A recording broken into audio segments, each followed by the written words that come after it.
அலுவலகத்துக்கு வந்தார்கள். எல்லோரும் வழிமொழிந்து பாஜகவுடைய அடுத்த மாநில தலைவராக தேர்வாகிறார் திரு நயினார் நாகேந்திரன். இந்த வேளையில தான் திரு அமித்ஷா தமிழகத்தில் முகாமிட்டிருக்கிறார் அப்படிங்கிறது குறிப்பிடத்தக்கது. இந்த மாநில தலைவர் தேர்வு அப்படிங்கிறது தமிழ்நாட்டில் மட்டும் நடக்கல, நாடு முழுக்க பாஜகவில் இது நடந்து வருகிறது. இந்த ப்ராசஸ் நடந்து வருகிறது. சில மாநிலங்களில் முடிந்து விட்டது, சில மாநிலங்களில் பாக்கி இருக்கிறது அப்படிங்கிறத பார்க்கின்றோம். இது எல்லாம் சேர்ந்து பாஜகவுக்கு தேசிய தலைவரும் கூட புதிதாக தேர்வாவார் அப்படிங்கிறது குறிப்பிடத்தக்கது. இன்னும் சில நாட்களில் பாஜகவுடைய பொதுக்குழு நேஷனல் எக்ஸிக்யூட்டிவ் கூட்டமும் நடைபெறும். அதில் தான் இதெல்லாம் ராட்டிஃபை ஆகும் அப்படிங்கிறத பார்க்கின்றோம். ஒரு முக்கியத்துவம் வாய்ந்த ஒரு சூழல்ல எல்லா தமிழக கட்சிகளும் 2026 நோக்கி தேர்வு அந்த நகர்வுகளை மேற்கொள்ள இந்த தேர்வின் மூலமாக பாஜக பல சமிக்ஞைகளை சொல்கிறது. கூட்டணி ரீதியாக கட்சி இனி எப்படி செயல்பட போகிறது என்பது ரீதியான சமிக்ஞைகளை சொல்கிறது.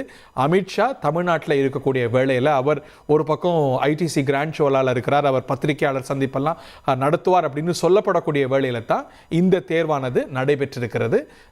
It's very significant. நம்முடைய திரு ரமேஷ் துக்ளக் ரமேஷ் மூத்த பத்திரிகையாளர் தொலைபேசி வாயிலாக இணைந்திருக்கிறார். திரு ரமேஷ், சாய்ஸ் ஆஃப் நயினார், திரு நயினாருடைய தேர்வின் மூலமாக பாஜக சொல்லக்கூடிய சமிக்ஞைகள் என்ன உங்க பார்வையில்? முதலில் பாரதிய ஜனதா கட்சியினுடைய மாநில தலைவராக அநேகமாக தேர்வு செய்யப்பட்டு விடுவார் என்ற சமிக்ஞைகளோடு இன்றைய காட்சிகளை நாம் பார்த்த நிலையில் என்னுடைய மதிப்புக்குரிய நண்பர் திரு நயினார் நாகேந்திரன் அவர்களுக்கு என்னுடைய மனப்பூர்வமான வாழ்த்துக்களை தெரிவித்துக் கொள்கிறேன்.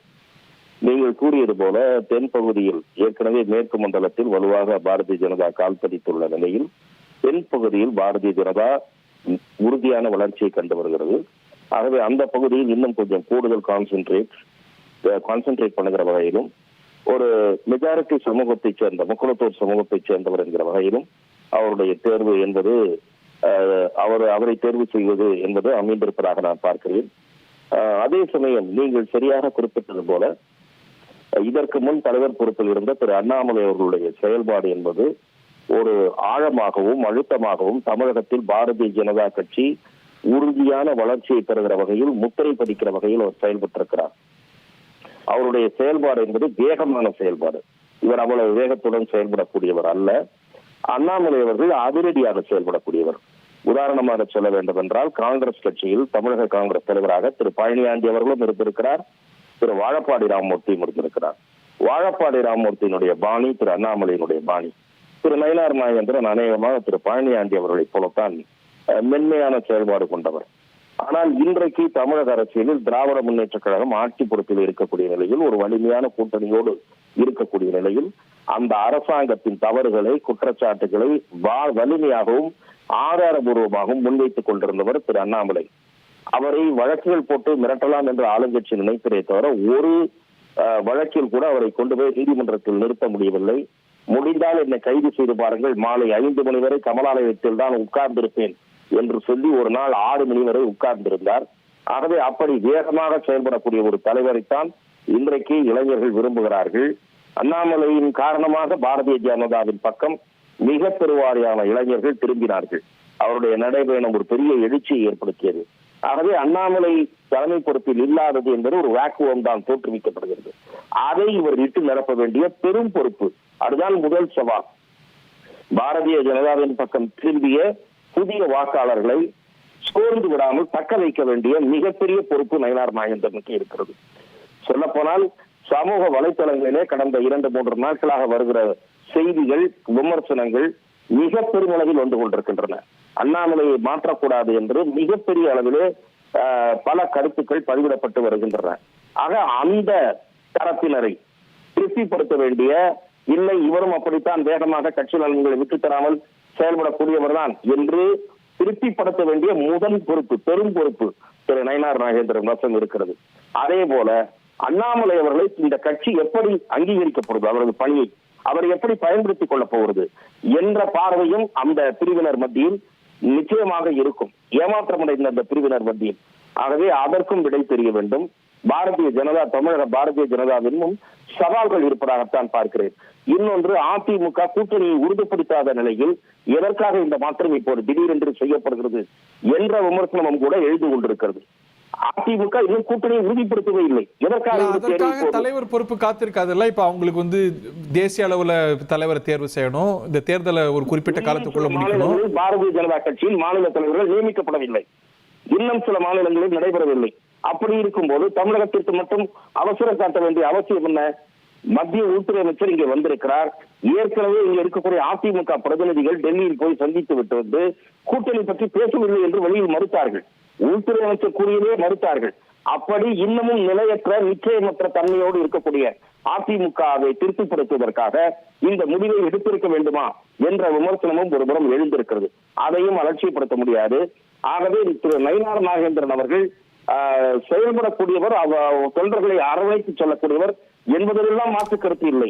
ஆனால் நேரம், மாற்றம், இவையெல்லாம் நிச்சயமாக, அது தவிர அண்ணாமலையினுடைய பெர்ஃபார்மன்ஸ், இவை காரணமாக, இந்த பல அம்சங்கள் காரணமாக விமர்சனங்கள் எழுந்திருக்கின்றன. இந்த விமர்சனங்களை கடந்து எதிர்கொண்டு தன்னுடைய பணியின் மூலம் தன்னுடைய செயல்பாட்டை நிரூபிக்க வேண்டியவராக திரு நயினார் நாகேந்திரன் இருக்கிறார் என்றுதான் நான் பார்க்கிறேன்.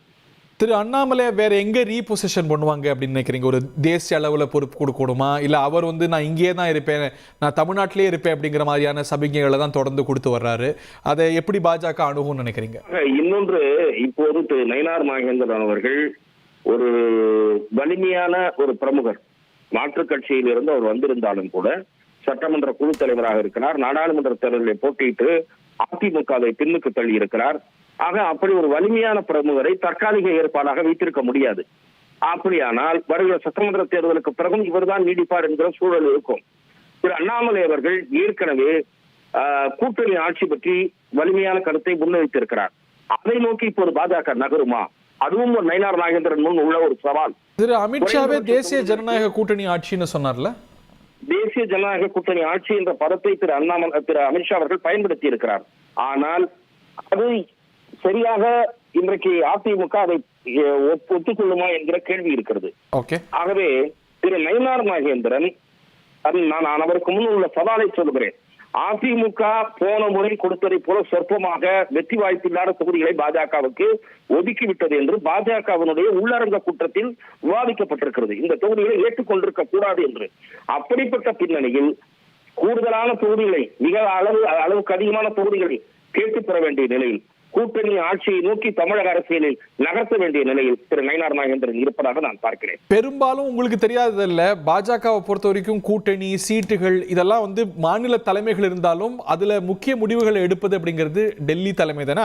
இதனால அதுல சமரசம் இருக்குன்னு பார்க்க முடியுமா? இதை தாண்டி இது நயினாருடைய தேர்வு அப்படிங்கிறது அதிமுகவுக்கான ஆலிவ் பிரான்ச் அப்படின்னு தான் பலர் புரிந்துப்பாங்க. But is that only that? அது மட்டுமே காரணமா? இல்ல, திரு அண்ணாமலை அவர்கள் நீடிக்க விரும்பவில்லை என்பதை பொதுவெளியிலும் தெரிவித்து விட்டார், கட்சி மேலிடத்திடமும் தெரிவித்து விட்டார் என்பதை நாம் செய்திகள் மூலம் அறிந்தோம். ஆகவே அந்த நிலையில் ஒரு மாற்று செய்யும் போது கூட்டணி அம்சத்தையும் கணக்கில் எடுத்துக்கொண்டு செய்திருக்கலாம். அது நிச்சயமாக ஒரு காரணியாக இருந்திருக்கலாம். அப்படி பார்க்கும்போது இவரை விட நீங்கள் அப்படி பார்த்தீர்கள் என்றால் மிகவும் இணக்கமாக போகக்கூடியவர், அதிமுக விரும்பக்கூடியவர் என்று வானதி சீனிவாசன் அவர்களை சொல்லலாம். அதல்ல. ஆனால் அப்படி ஒரே பக்கமாக சாய்ந்து விடாமல் நடுநிலையாக இருக்கக்கூடியவர்கள் 1-2 பெயர்களும் பரிசீலிக்கப்பட்டன. அவர்கள் எல்லாம் ஒருவேளை பெரிய சமூகத்தினர் அல்ல என்பதன் காரணமாக அவர்கள் பெயர் தவிர்க்கப்பட்டிருக்கலாம். ஓகே, அது consideration, that's not the only consideration நீங்க சொல்றத நான் புரிஞ்சுக்கிறேன். Thank you Mr. Ramesh. It is not the only consideration. His community is also a consideration. Is the area he belongs. சேத்ரிதிக்கு பிரின்ஸ் ஜுவல்லரியில நீங்க வாங்கும் ஒவ்வொரு 8 கிராம் தங்க நகைக்கும் 2000 மதிப்பிலான தங்கம் இலவசம். வெறும் 1000 ரூபாய் செலுத்தி இன்னைக்கே கோல்ட் ரேட்டை லாக் பண்ணுங்க.